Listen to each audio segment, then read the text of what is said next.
Marcus Aurelius, A Critical Analysis by Matthew Arnold.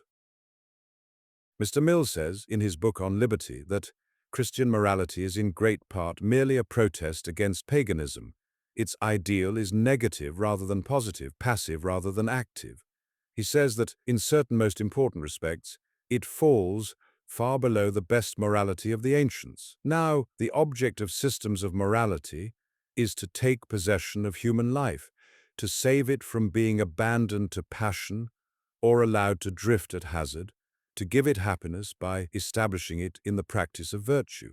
And this object they seek to attain by prescribing to human life fixed principles of action, fixed rules of conduct, in its uninspired as well as in its inspired moments, in its days of languor and gloom, as well as in its days of sunshine and energy. Human life has thus always a clue to follow, and may always be making way towards its goal.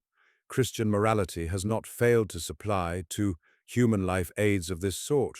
It has supplied them far more abundantly than many of its critics imagine. The most exquisite document after those of the New Testament.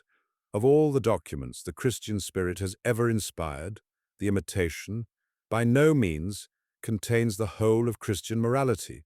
Nay, the disparagers of this morality would think themselves sure of triumphing if one agreed to look for it in the Imitation only. But even the Imitation is full of passages like these. Vita sine proposito languida et vaga est. Omni die renovare debemus propositum nostrum, dicentes, nunc hodie perfecte incipiamus, quia nihil est quod hac tenus fecimus. Secundum propositum nostrum est cursus profectus nostri. Raro etiam unum vitium perfecte vincimus, et ad quotidianum profectum non accendimur. Semper aliquid certi proponendum est. Tibi ipsi violentiam frequenta fac. A life without a purpose is a languid, drifting thing. Every day we ought to renew our purpose, saying to ourselves, "This day let us make a sound beginning, for what we have hitherto done is naught." Our improvement is in proportion to our purpose. We hardly ever manage to get completely rid even of one fault, and do not set our hearts on daily improvement. Always place a definite purpose before thee. Get the habit of mastering thine inclination. These are moral precepts, and moral precepts of the best kind, as rules to hold possession of our conduct, and to keep us in the right course. Through outward troubles and inward perplexity, they are equal to the best ever furnished by the great masters of morals, Epictetus or Marcus Aurelius. But moral rules, apprehended as ideas first, and then rigorously followed as laws, are and must be for the sage only. The mass of mankind have neither force of intellect enough to apprehend them clearly as ideas, nor force of character enough to follow them strictly as laws. The mass of mankind can be carried along a course full of hardship for the natural man, can be borne over the thousand impediments of the narrow way, only by the tide of a joyful and bounding emotion. It is impossible to rise from reading Epictetus or Marcus Aurelius without a sense of constraint and melancholy, without feeling that the burden laid upon man is well nigh greater than he can bear. Honor to the sages who have felt this, and yet have borne it. Yet even for the sage, this sense of labor and sorrow in his march towards the goal constitutes a relative inferiority. The noblest souls of whatever creed, the pagan Empedocles as well as the Christian Paul, have insisted on the necessity of an inspiration, a joyful emotion, to make moral action perfect. An obscure indication of this necessity is the one drop of truth in the ocean of verbiage with which the controversy on justification by faith has flooded the world. But for the ordinary man, this sense of labor and sorrow constitutes an absolute disqualification. It paralyzes him. Under the weight of it, he cannot make way towards the goal at all. The paramount virtue of religion is that it has lighted up morality, that it has supplied the emotion and inspiration needful for carrying the sage along the narrow way perfectly, for carrying the ordinary man along it at all. Even the religious with most dross in them have had something of this virtue, but the Christian religion manifests it with unexampled splendor. "Lead me, Zeus and destiny," says the prayer of Epictetus. "Whithersoever I am appointed to go, I will follow without wavering. Even though I turn coward and shrink, I shall have to follow all the same. The fortitude of that is for the strong, for the few. Even for them the spiritual atmosphere with which it surrounds them is bleak and grey. But let thy loving spirit lead me forth into the land of righteousness. The Lord shall be unto thee an everlasting light, and thy God thy glory. Unto you that fear my name shall the Son of Righteousness arise with healing in his wings, says the Old Testament, born not of blood, nor of the will of the flesh, nor of the will of man, but of God. Except a man be born again, he cannot see the kingdom of God. Whatsoever is born of God overcometh the world, says the ray of sunshine is there, the glow of a divine warmth. The austerity of the sage melts away under it. The paralysis of the weak is healed. He who is vivified by it renews his strength. All things are possible to him. He is a new creature. Epictetus says, every matter has two handles, one of which will bear taking hold of, the other not.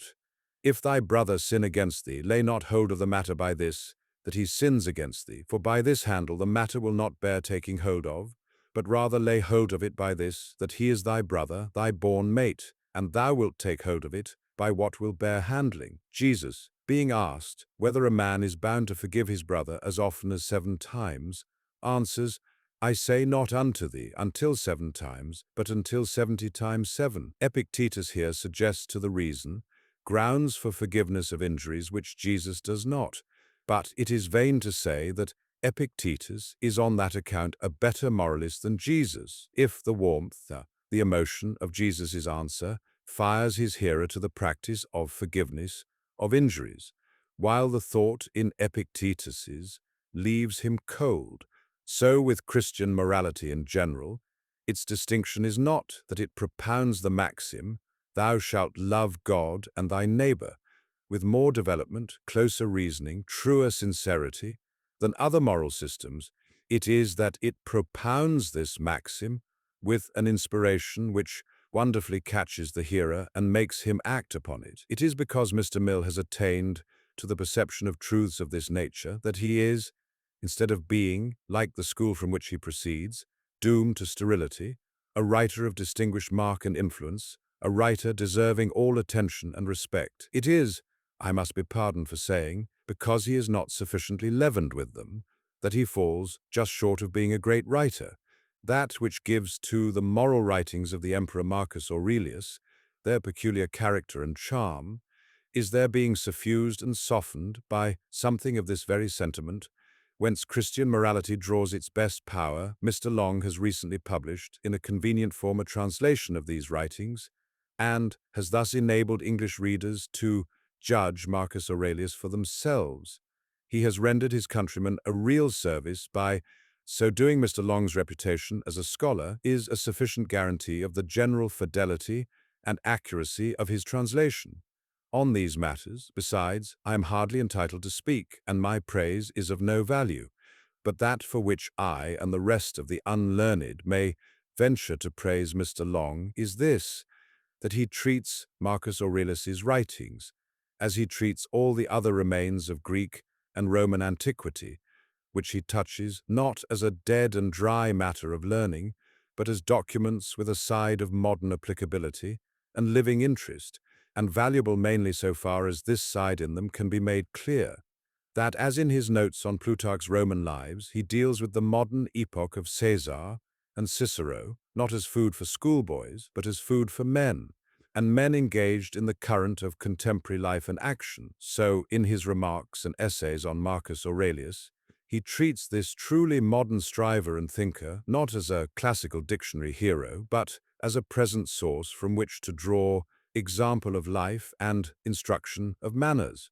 Why may not a son of Dr. Arnold say, what might naturally here be said by any other critic, that in this lively and fruitful way of considering the men and affairs of ancient Greece and Rome, Mr. Long resembles Dr. Arnold? One or two little complaints, however, I have against Mr. Long, and I will get them off my mind at once. In the first place, why could he not have found gentler and juster terms to describe the translation of his predecessor, Jeremy Collier, the redoubtable enemy of stage plays, than these, a most coarse and vulgar copy of the original? As a matter of taste, a translator should deal leniently with his predecessor. But putting that out of the question, Mr. Long's language is a great deal too hard. Most English people who knew Marcus Aurelius before Mr. Long appeared as his introducer knew him through Jeremy Collier, and the acquaintance of a man like Marcus Aurelius is such an imperishable benefit that one can never lose a peculiar sense of obligation towards the man who confers it. Apart from this claim upon one's tenderness, however, Jeremy Collier's version deserves respect for its genuine spirit and vigor. The spirit and vigor of the age of Dryden. Jeremy Collier, too, like Mr. Long, regarded in Marcus Aurelius the living moralist and not the dead classic, and his warmth of feeling gave to his style an impetuosity and rhythm which from Mr. Long's style, I do not blame it on that account, are absent. Let us place the two side by side. The impressive opening of Marcus Aurelius's fifth book, Mr. Long, translates thus: "In the morning when thou risest unwillingly, let this thought be present. I am rising to the work of a human being. Why then am I dissatisfied if I am going to do the things for which I exist and for which I was brought into the world? Or have I been made for this, to lie in the bedclothes and keep myself warm? But this is more pleasant. Dost thou exist then to take thy pleasure and not at all for action or exertion?" Jeremy Collier has, "When you find an unwillingness to rise early in the morning, make this short speech to yourself: I am getting up now to do the business of a man, and am I out of humor for going about that which I was made for, and for the sake of which I was sent into the world? Was I then designed for nothing but to doze and batten beneath the counterpane? I thought action had been the end of your being." In another striking passage again, Mr. Long has, "No longer wonder at hazard, for neither wilt thou read thy own memoirs, nor the acts of the ancient Romans and Hellenes, and the selections from books which thou wast reserving for thy old age. Hasten then to the end which thou hast before thee, and, throwing away idle hopes, come to thine own aid, if thou carest at all for thyself, while it is in thy power." Here his despised predecessor has, "Don't go too far in your books and overgrasp yourself. Alas, you have no time left to peruse your diary, to read over the Greek and Roman history. Come, don't flatter and deceive yourself. Look to the main chance, to the end and design of reading, and mind life more than notion. I say, if you have a kindness for your person, drive at the practice and help yourself, for that is in your own power." It seems to me that here for style and force, Jeremy Collier can, to say the least, perfectly stand comparison with Mr. Long. Jeremy Collier's real defect as a translator is not his coarseness and vulgarity, but his imperfect acquaintance with Greek. This is a serious defect, a fatal one. It rendered a translation like Mr. Long's necessary. Jeremy Collier's work will now be forgotten, and Mr. Long stands master of the field. But he may be content, at any rate, to leave his predecessor's grave unharmed, even if he will not throw upon it, in passing, a handful of kindly earth. Another complaint I have against Mr. Long is that he is not quite idiomatic and simple enough. It is a little formal, at least, if not pedantic, to say ethic and dialectic instead of ethics and dialectics, and to say Hellenes and Romans instead of Greeks and Romans. And why, too, the name of Antoninus being preoccupied by Antoninus Pius, will Mr. Long call his author Marcus Antoninus instead of Marcus Aurelius? Small as these matters appear, they are important when one has to deal with the general public, and not with a small circle of scholars. And it is the general public that the translator of a short masterpiece on morals, such as is the book of Marcus Aurelius, should have in view. His aim should be to make Marcus Aurelius's work as popular as The Imitation, and Marcus Aurelius's name as familiar as Socrates's. In rendering or naming him, therefore, punctilious accuracy of phrase is not so much to be sought as accessibility and currency. Everything which may best enable the emperor and his precepts, voliter per ora virum, it is essential to render him in language perfectly plain and unprofessional, and to call him by the name by which he is best and most distinctly known. The translators of the Bible talk of pence and not denarii, and the admirers of Voltaire do not celebrate him under the name of Arouet. But, after these trifling complaints are made, one must end, as one began, in unfeigned gratitude to Mr. Long for his excellent and substantial reproduction in English of an invaluable work. In general, the substantiality, soundness, and precision of Mr. Long's rendering are, I will venture after all to give my opinion about them, as conspicuous as the living spirit with which he treats antiquity. And these qualities are particularly desirable in the translator of a work like that of Marcus Aurelius, of which the language is often corrupt, almost always hard and obscure. Anyone who wants to appreciate Mr. Long's merits as a translator may read, in the original and in Mr. Long's translation, the 7th chapter of the 10th book. He will see how, through all the dubiousness and involved manner of the Greek, Mr. Long has firmly seized upon the clear thought, which is certainly at the bottom of that troubled wording, and, in distinctly rendering this thought, has at the same time thrown round its expression a characteristic shade of painfulness and difficulty, which just suits it. And Marcus Aurelius's book is one which, when it is rendered so accurately as Mr. Long renders it, even those who know Greek tolerably well may choose to read rather in the translation than in the original. For not only are the contents here incomparably more valuable than the external form, but this form, the Greek of a Roman, is not exactly one of those styles which have a physiognomy which are an essential part of their author, which stamp an indelible impression of him on the reader's mind. An old Lyons commentator finds indeed in Marcus Aurelius's Greek something characteristic, something specially firm and imperial, but I think an ordinary mortal will hardly find this. He will find crabbed Greek, without any great charm of distinct physiognomy. The Greek of Thucydides and Plato has this charm, and he who reads them in a translation, however accurate, loses it, and loses much in losing it. But the Greek of Marcus Aurelius, like the Greek of the New Testament, and even more than the Greek of the New Testament, is wanting in it. If one could be assured that the English Testament were made perfectly accurate, one might be almost content never to open a Greek Testament again, and, Mr. Long's version of Marcus Aurelius being what it is, an Englishman who reads to live, and does not live to read, may henceforth let the Greek original repose upon its shelf. The man whose thoughts Mr. Long has thus faithfully reproduced is perhaps the most beautiful figure in history.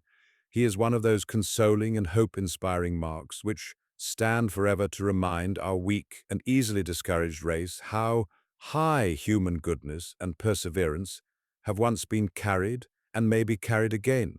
The interest of mankind is peculiarly attracted by examples of signal goodness in high places, for that testimony to the worth of goodness is the most striking, which is borne by those to whom all the means of pleasure and self-indulgence lay open, by those who had at their command the kingdoms of the world and the glory of them. Marcus Aurelius was the ruler of the grandest of empires, and he was one of the best of men. Besides him, history presents one or two sovereigns eminent for their goodness, such as St. Louis or Alfred. But Marcus Aurelius has, for us moderns, this great superiority in interest over St. Louis or Alfred, that he lived and acted in a state of society modern by its essential characteristics, in an epoch akin to our own, in a brilliant center of civilization. Trajan talks of our enlightened age just as glibly as the Times talks of it. Marcus Aurelius thus becomes for us a man like ourselves, a man in all things tempted as we are. St. Louis inhabits an atmosphere of medieval Catholicism, which the man of the 19th century may admire, indeed may even passionately wish to inhabit, but which, strive as he will, he cannot really inhabit. Alfred belongs to a state of society, I say it with all deference to the Saturday Review critic, who keeps such jealous watch over the honor of our Saxon ancestors, half barbarous. Neither Alfred nor St. Louis can be morally and intellectually as near to us as Marcus Aurelius. The record of the outward life of this admirable man has in it little of striking incident. He was born at Rome on the 26th of April, in the year 121 of the Christian era. He was nephew and son-in-law to his predecessor on the throne, Antoninus Pius. When Antoninus died, he was 40 years old, but from the time of his earliest manhood, he had assisted in administering public affairs. Then, after his uncle's death in 161, for 19 years he reigned as emperor. The barbarians were pressing on the Roman frontier, and a great part of Marcus Aurelius's 19 years of reign was passed in campaigning. His absences from Rome were numerous and long. We hear of him in Asia Minor, Syria, Egypt, Greece, but, above all, in the countries on the Danube, where the war with the barbarians was going on, in Austria, Moravia, Hungary. In these countries, much of his journal seems to have been written. Parts of it are dated from them, and there, a few weeks before his 59th birthday, he fell sick and died. The record of him, on which his fame chiefly rests, is the record of his inward life, his journal, or commentaries, or meditations, or thoughts. For by all these names has the work been called. Perhaps the most interesting of the records of his outward life is that which the first book of this work supplies, where he gives an account of his education, recites the names of those to whom he is indebted for it, and enumerates his obligations to each of them. It is a refreshing and consoling picture, a priceless treasure for those who, sick of the wild and dreamlike trade of blood and guile, which seems to be nearly the whole of what history has to offer to our view, seek eagerly for that substratum of right thinking and well-doing, which in all ages must surely have somewhere existed, for, without it, the continued life of humanity would have been impossible. From my mother I learnt piety and beneficence, and abstinence not only from evil deeds, but even from evil thoughts, and further, simplicity in my way of living, far removed from the habits of the rich. Let us remember that the next time we are reading the sixth satire of Juvenal. From my tutor I learnt, hear it, ye tutors of princes, endurance of labour, and to want little, and to work with my own hands, and not to meddle with other people's affairs, and not to be ready to listen to slander. The vices and foibles of the Greek sophist or rhetorician, the Graculus Isurians, are in everybody's mind. But he who reads Marcus Aurelius's account of his Greek teachers and masters will understand how it is that, in spite of the vices and foibles of individual Graculi, the education of the human race owes to Greece a debt which can never be overrated. The vague and colorless praise of history leaves on the mind hardly any impression of Antoninus Pius. It is only from the private memoranda of his nephew that we learn what a disciplined, hard-working, gentle, wise, virtuous man he was, a man who, perhaps, interests mankind less than his immortal nephew, only because he has left in writing no record of his inner life. Caret quia vate sacro. Of the outward life and circumstances of Marcus Aurelius, beyond these notices which he has himself supplied, there are few of much interest and importance. There is the fine anecdote of his speech when he heard of the assassination of the revolted Avidius Cassius, against whom he was marching. He was sorry, he said, to be deprived of the pleasure of pardoning him. And there are one or two more anecdotes of him which show the same spirit. But the great record for the outward life of a man who has left such a record of his lofty inward aspirations as that which Marcus Aurelius has left is the clear consenting voice of all his contemporaries, high and low, friend and enemy, pagan and Christian, in praise of his sincerity, justice, and goodness. The world's charity does not err on the side of excess, and here was a man occupying the most conspicuous station in the world and professing the highest possible standard of conduct. Yet the world was obliged to declare that he walked worthily of his profession. Long after his death, his bust was to be seen in the houses of private men through the wide Roman Empire. It may be the vulgar part of human nature which busies itself with the semblance and doings of living sovereigns. It is its nobler part which busies itself with those of the dead. These busts of Marcus Aurelius, in the homes of Gaul, Britain, and Italy, bear witness, not to the inmates' frivolous curiosity about princes and palaces, but to their reverential memory of the passage of a great man upon the earth. Two things, however, before one turns from the outward to the inward life of Marcus Aurelius, force themselves upon one's notice and demand a word of comment. He persecuted the Christians, and he had for his son the vicious and brutal Commodus. The persecution at Lyons, in which Attalus and Pothinus suffered, the persecution at Smyrna, in which Polycarp suffered, took place in his reign of his humanity, of his tolerance, of his horror of cruelty and violence, of his wish to refrain from severe measures against the Christians, of his anxiety to temper the severity of these measures when they appeared to him indispensable, there is no doubt, but on the one hand, it is certain that the letter, attributed to him, directing that no Christian should be punished for being a Christian, is spurious. It is almost certain that his alleged answer to the authorities of Lyons, in which he directs that Christians persisting in their profession shall be dealt with according to law, is genuine. Mr. Long seems inclined to try and throw doubt over the persecution at Lyons by pointing out that the letter of the Lyons Christians relating it alleges it to have been attended by miraculous and incredible incidents. A man, he says, can only act consistently by accepting all this letter or rejecting it all, and we cannot blame him for either. But it is contrary to all experience to say that because a fact is related with incorrect additions and embellishments, therefore it probably never happened at all, or that it is not in general easy for an impartial mind to distinguish between the fact and the embellishments. I cannot doubt that the Lyons persecution took place, and that the punishment of Christians for being Christians was sanctioned by Marcus Aurelius. But then I must add that 9 modern readers out of 10, when they read this, will, I believe, have a perfectly false notion of what the moral action of Marcus Aurelius in sanctioning that punishment really was.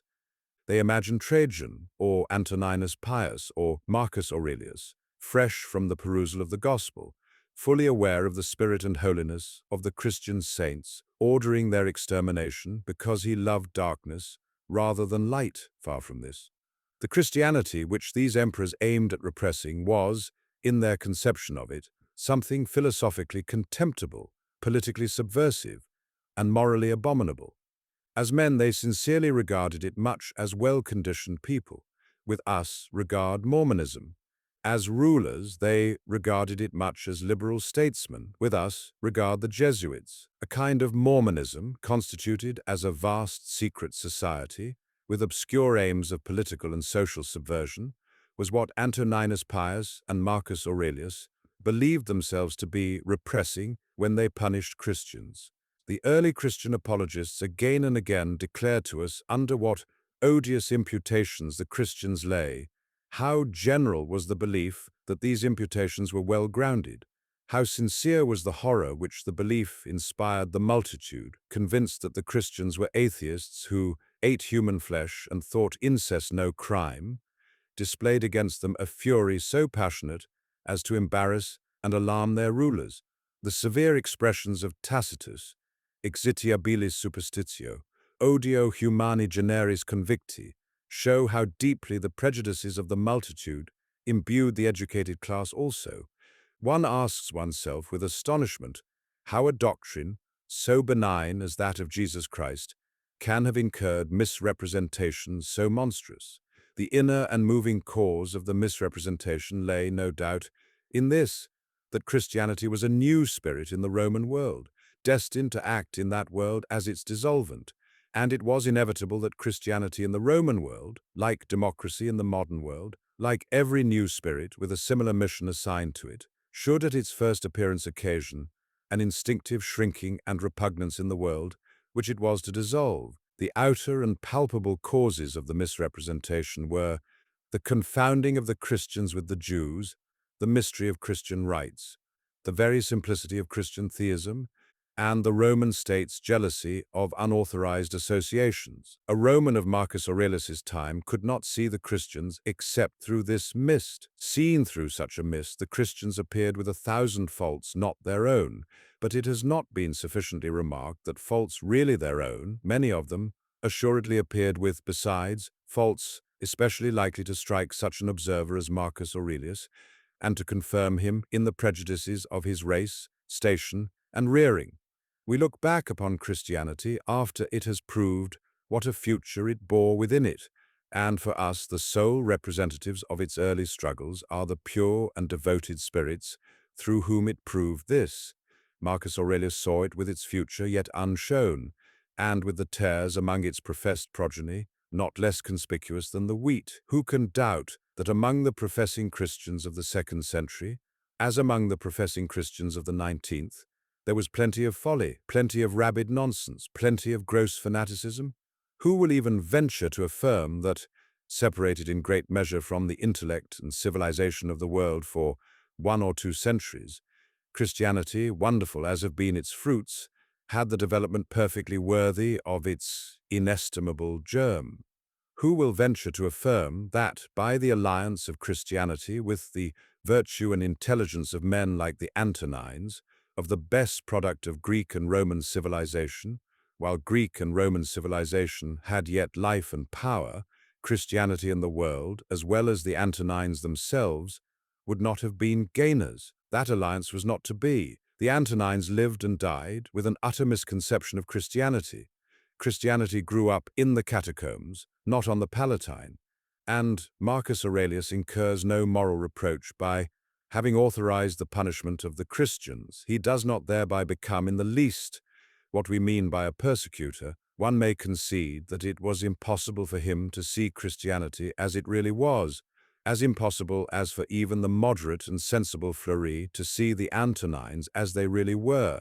One may concede that the point of view from which Christianity appeared something anti-civil and anti-social, which the state had the faculty to judge and the duty to suppress, was inevitably his. Still, however, it remains true that this sage, who made perfection his aim and reason his law, did Christianity an immense injustice, and rested in an idea of state attributes which was elusive. This is, in truth, characteristic of Marcus Aurelius. He is blameless, yet in a certain sense unfortunate. In his character, beautiful as it is, there is something melancholy, circumscribed, and ineffectual. For of his having such a son as Commodus, too, one must say that he is not to be blamed on that account, but that he is unfortunate. Disposition and temperament are inexplicable things. There are natures on which the best education and example are thrown away. Excellent fathers may have, without any fault of theirs, incurably vicious sons. It is to be remembered also that Commodus was left, at the perilous age of 19, master of the world, while his father, at that age, was but beginning a 20 years' apprenticeship to wisdom, labor, and self-command, under the sheltering teachership of his uncle Antoninus. Commodus was a prince apt to be led by favorites, and if the story is true which says that he left, all through his reign, the Christians untroubled, and ascribes this lenity to the influence of his mistress Marcia, it shows that he could be led to good as well as to evil. But for such a nature to be left at a critical age with absolute power, and wholly without good counsel and direction, was the more fatal. Still, one cannot help wishing that the example of Marcus Aurelius could have availed more with his own only son. One cannot but think that with such virtue as his there should go, too, the ardor which removes mountains, and that the ardor which removes mountains might have even won Commodus. The word ineffectual again rises to one's mind. Marcus Aurelius saved his own soul by his righteousness, and he could do no more.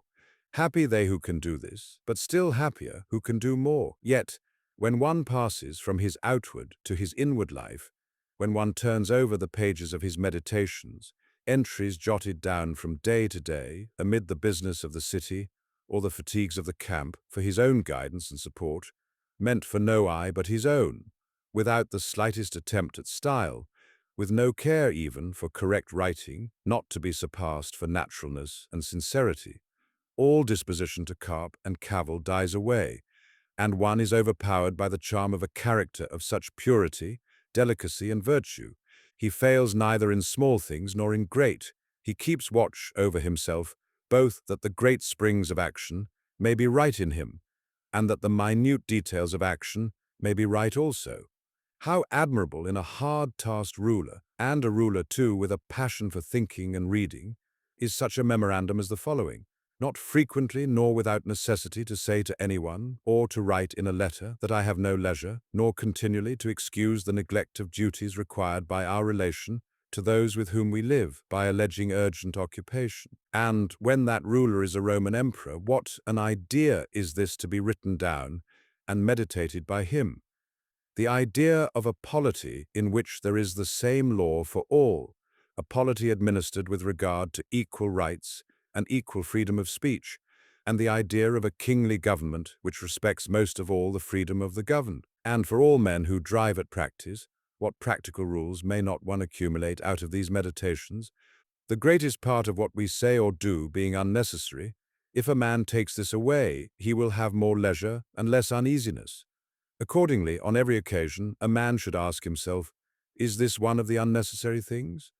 Now a man should take away not only unnecessary acts, but also unnecessary thoughts, for thus superfluous acts will not follow after. And again, we ought to check in the series of our thoughts everything that is without a purpose and useless, but most of all the over-curious feeling and the malignant, and a man should use himself to think of those things only about which if one should suddenly ask, "What hast thou now in thy thoughts?" with perfect openness thou mightest immediately answer this or that. So, with a stringent practicalness worthy of Franklin, he discourses on his favorite text, "Let nothing be done without a purpose." But it is when he enters the region where Franklin cannot follow him, when he utters his thoughts on the ground motives of human action, that he is most interesting. Christianity uses language liable to be misunderstood when it says that men should do good, that their Father, which seeth in secret, may reward them openly. Misconceived, this seems to overpress the motives of reward and punishment. Marcus Aurelius corrects this nobly. One man, when he has done a service to another, is ready to set it down to his account as a favor conferred. A third, in a manner, does not even know what he has done, but he is like a vine which has produced grapes. As a horse when he has run, a dog when he has caught the game, a bee when it has made its honey, so a man when he has done a good act does not call out for others to come and see, but he goes on to another act. And again, what more dost thou want when thou hast done a man a service? Art thou not content that thou hast done something conformable to thy nature, just as if the eye demanded a recompense for seeing or the feet for walking? Christianity, to match such morality, must say, "The kingdom of God is within you." I have said that it is by its accent of emotion that the morality of Marcus Aurelius acquires a special character and reminds one of Christian morality. The sentences of Seneca are stimulating to the intellect. The sentences of Epictetus are fortifying to the character. The sentences of Marcus Aurelius find their way to the soul. I have said that religious emotion has the power to light up morality. The emotion of Marcus Aurelius does not quite light up his morality, but it suffuses it. It has not power to melt the clouds of effort and austerity quite away, but it shines through them and glorifies them. It is a spirit, not so much of gladness and elation as of gentleness and sweetness, a delicate and tender sentiment which is less than joy and more than resignation. He says that in his youth he learned from Maximus, one of his teachers, cheerfulness in all circumstances as well as in illness, and a just admixture in the moral character of sweetness and dignity. And it is this very admixture of sweetness with his dignity which makes him so beautiful a moralist. It enables him to carry even into his observation of nature a delicate penetration, a sympathetic tenderness worthy of Wordsworth. The spirit of such a remark as the following has hardly a parallel, so far as my knowledge goes, in the whole range of Greek and Roman literature. Figs, when they are quite ripe, gape open, and in the ripe olives the very circumstance of their being near to rottenness adds a peculiar beauty to the fruit, and the ears of corn bending down, and the lion's eyebrows, and the foam which flows from the mouth of wild boars, and many other things, though they are far from being beautiful in a certain sense, still, because they come in the course of nature, have a beauty in them, and they please the mind. But it is when his strain passes to directly moral subjects that his delicacy and sweetness lend to it the greatest charm. Let those who can feel the beauty of spiritual refinement read this, the reflection of an emperor who prized mental superiority highly. Thou sayest, men cannot admire the sharpness of thy wits. Be it so, but there are many other things of which thou canst not say, I am not formed for them by nature. Show those qualities, then, which are altogether in thy power: sincerity, gravity, endurance of labor, aversion to pleasure, contentment with thy portion, and with few things, benevolence, frankness, no love of superfluity, freedom from trifling, magnanimity, he continues. Dost thou not see how many qualities thou art at once able to exhibit, as to which there is no excuse of natural incapacity and unfitness, and yet thou still remainest voluntarily below the mark? No, indeed, but thou mightest have been delivered from these things long ago. The same sweetness enables him to fix his mind. when he sees the isolation and moral death caused by sin, not on the cheerless thought of the misery of this condition, but on the inspiriting thought that man is blessed with the power to escape from it.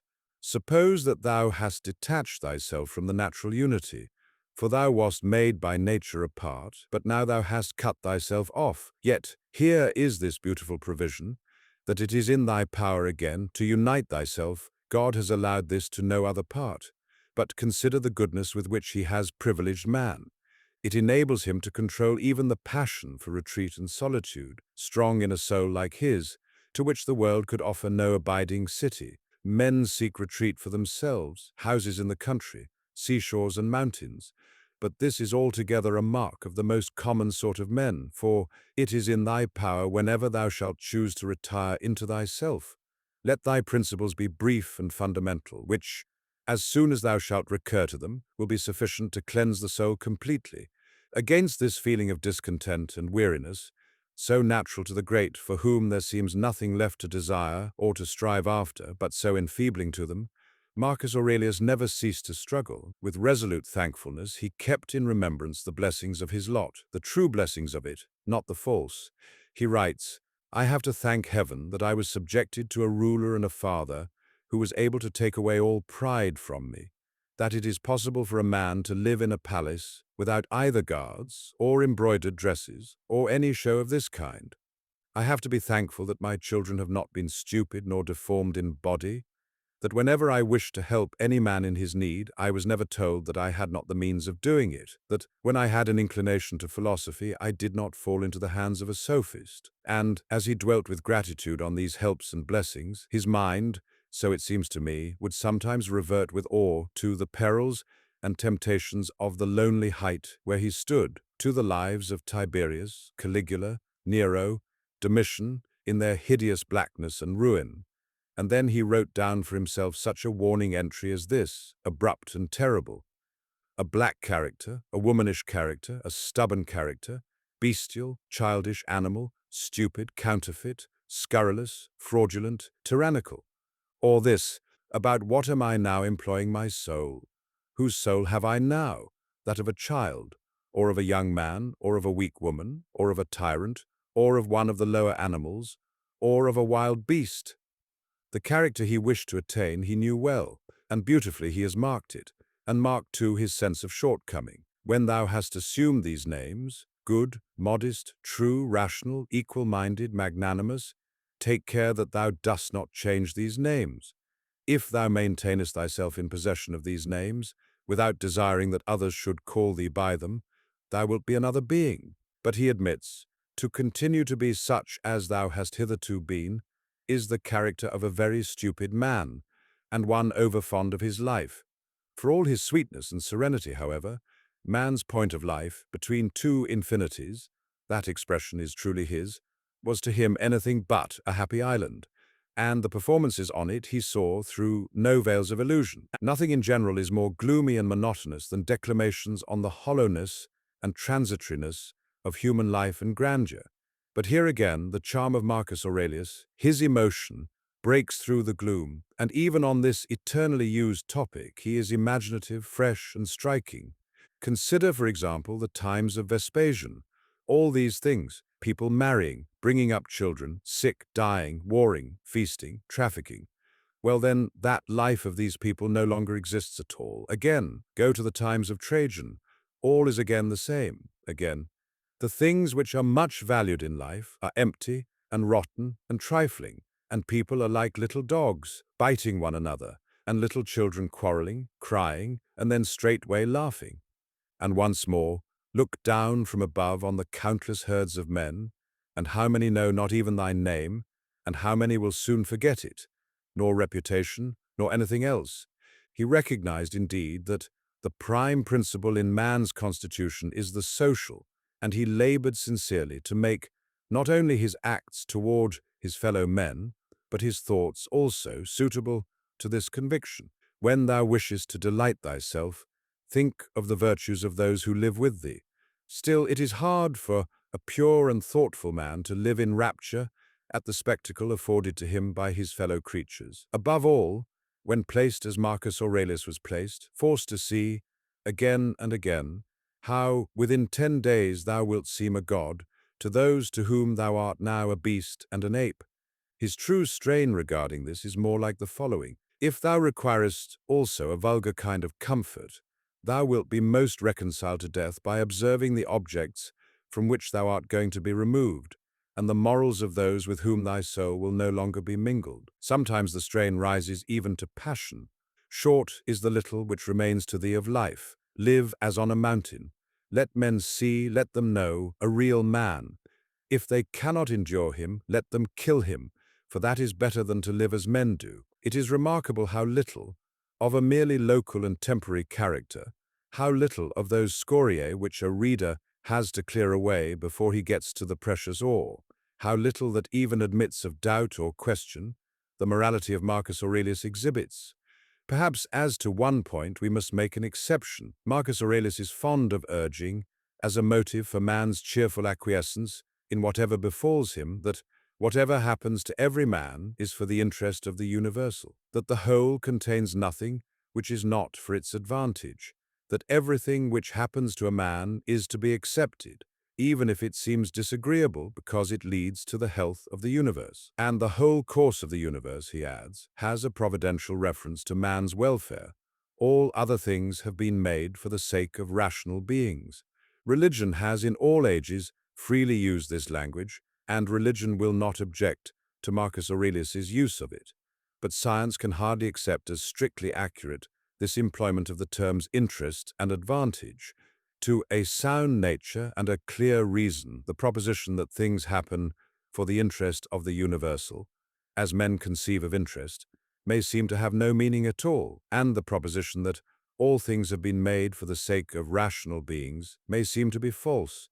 Yet Marcus Aurelius gives even this language a turn which makes it true and useful when he says, "The ruling part of man can make a material for itself out of that which opposes it, as fire lays hold of what falls into it, and rises higher by means of this very material." And again, "What else are all things except exercises for the reason? Persevere then, until thou shalt have made all things thine own, as the blazing fire makes flame and brightness out of everything that is thrown into it." And yet again, "Thou wilt not cease to be miserable till thy mind is in such a condition that what luxury is to those who enjoy pleasure, such shall be to thee the doing of the things which are conformable to man's constitution." In this sense, it is indeed most true that all things have been made for the sake of rational beings, that all things work together for good. In general, however, the action Marcus Aurelius prescribes is action which every sound nature must recognize as right, and the motives he assigns are motives which every clear reason must recognize as valid, and so he remains the especial friend and comforter of all clear-headed and scrupulous, yet pure-hearted and upward-striving men, in those ages most especially that walk by sight, not by faith, but yet have no open vision. He cannot give such souls, perhaps, all they yearn for, but he gives them much, and what he gives them they can receive. Yet no, it is not for what he thus gives them that such souls love him most. It is rather because of the emotion which lends to his voice so touching an accent. It is because he too yearns as they do for something unattained by him. What an affinity for Christianity had this persecutor of the Christians! The effusion of Christianity, its relieving tears, its happy self-sacrifice, were the very element, one feels, for which his soul longed. They were near him, they brushed him, he touched them, he passed them by. One feels, too, that the Marcus Aurelius one reads must still have remained, even had Christianity been fully known to him, in a great measure himself. He would have been no Justin, but how would Christianity have affected him? In what measure would it have changed him? Granted that he might have found, like the alogy of modern times, in the Gospel of St. John, too much Greek metaphysics, too much gnosis. Granted that this gospel might have looked too like what he knew already to be a total surprise to him. What, then, would he have said to the Sermon on the Mount, to the 26th chapter of St. Matthew? What would have become of his notions of the exitia bilis superstitio, of the obstinacy of the Christians? Vain question, yet the greatest charm of Marcus Aurelius is that he makes us ask it. We see him wise, just, self-governed, tender, thankful, blameless, yet with all this, agitated, stretching out his hands for something beyond. Tendentemque manus ripe ulterioris amore. This brings the essay to its close with that unforgettable image, Marcus Aurelius, the philosopher-emperor, standing at the edge of human effort, reaching his hands toward the farther shore, yearning for something that neither Stoicism nor imperial power could grant him. The final Latin line Arnold quotes, tendentemque manus ripe ulterioris amore, stretching forth his hands in longing for the farther shore, comes from Virgil, Aeneid 6.314. Arnold uses it to encapsulate the whole pathos of Marcus Aurelius, a soul serene, disciplined, luminous, and yet not at rest, a seeker who stands just short of the spiritual fulfillment he intuits but cannot quite grasp.